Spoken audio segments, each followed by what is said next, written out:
കോഴിക്കോട് കക്കാടുംപോയിൽ കാട്ടാനാക്രമണം. വീട്ടുമുറ്റത്ത് കിടന്ന ജീപ്പ് കാട്ടാന കുത്തിമറിച്ചു. പീടികപ്പാറ തേനരുവിയിലാണ് ആനയിറങ്ങിയത്. വ്യാപകമായി കൃഷിയും നശിപ്പിച്ചു. നിരവധി തവണ വനം വകുപ്പിനെയും അധികാരികളെയും അറിയിച്ചിട്ടും ആനയെ തുരത്താനുള്ള നടപടി ഉണ്ടായില്ലെന്ന് പ്രദേശവാസികൾ പറയുന്നു.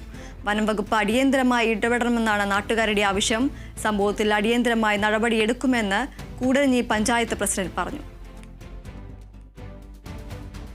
സംഭവിക്കാൻ പാടില്ലാത്തൊരു സാഹചര്യത്തിലാണ് നിലനിൽക്കുന്നത്. പ്രത്യേകിച്ചും കൂടരഞ്ഞി പഞ്ചായത്തിലെ പീടികപ്പാറ വാർഡിലെ തേനരുവിയിലെ ഒരു വീട്ടിൽ കാട്ടാൻ ഇന്നലെ രാത്രി എത്തുകയും ഇവിടുത്തെ വാഹനം മറിച്ചിടുകയും മറ്റ് ഭീകരമായൊരവസ്ഥയായിരുന്നു.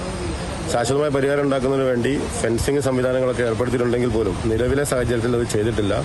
ഇതിനോടടുത്ത് 50 ഏക്കർ ഫോറസ്റ്റ് ബിറ്റ് ഉണ്ട്. അതിന് പുറമെ ഏറ്റവും വലിയ സാഹചര്യം എന്ന് പറയുന്നത് സ്വകാര്യ വ്യക്തികളുടെ ഭൂമി കാട് പിടിച്ച് ഏക്കർ കണക്കിന് ഭൂമി കാട് പിടിച്ച് കിടക്കുന്നത് മൂലം ആന അവിടെ തമ്പടിക്കുകയാണ്. RRT പ്രവർത്തകർക്കാണെങ്കിൽ തന്നെ അവരെ തുരത്തുന്നതിനൊരു പരിമിതിയുണ്ട്. കാരണം വലിയ വനത്തെക്കാളും കാട് പിടിച്ച് കിടക്കുന്ന കൃഷിഭൂമിയാണ്. അത് നീക്കം ചെയ്യാനും അവരുടെ സ്വന്തം ചെലവിൽ വെട്ടിമാറ്റാനും നോട്ടീസ് നൽകിയിട്ട് പോലും നടപടി ഇതുവരെ ഉണ്ടായിട്ടില്ല. ശക്തമായ നടപടി എടുക്കാൻ തന്നെയാണ് പ്രാദേശിക ഭരണകൂടം എന്നുള്ള രീതിയിൽ തീരുമാനിച്ചിരിക്കുന്നത്.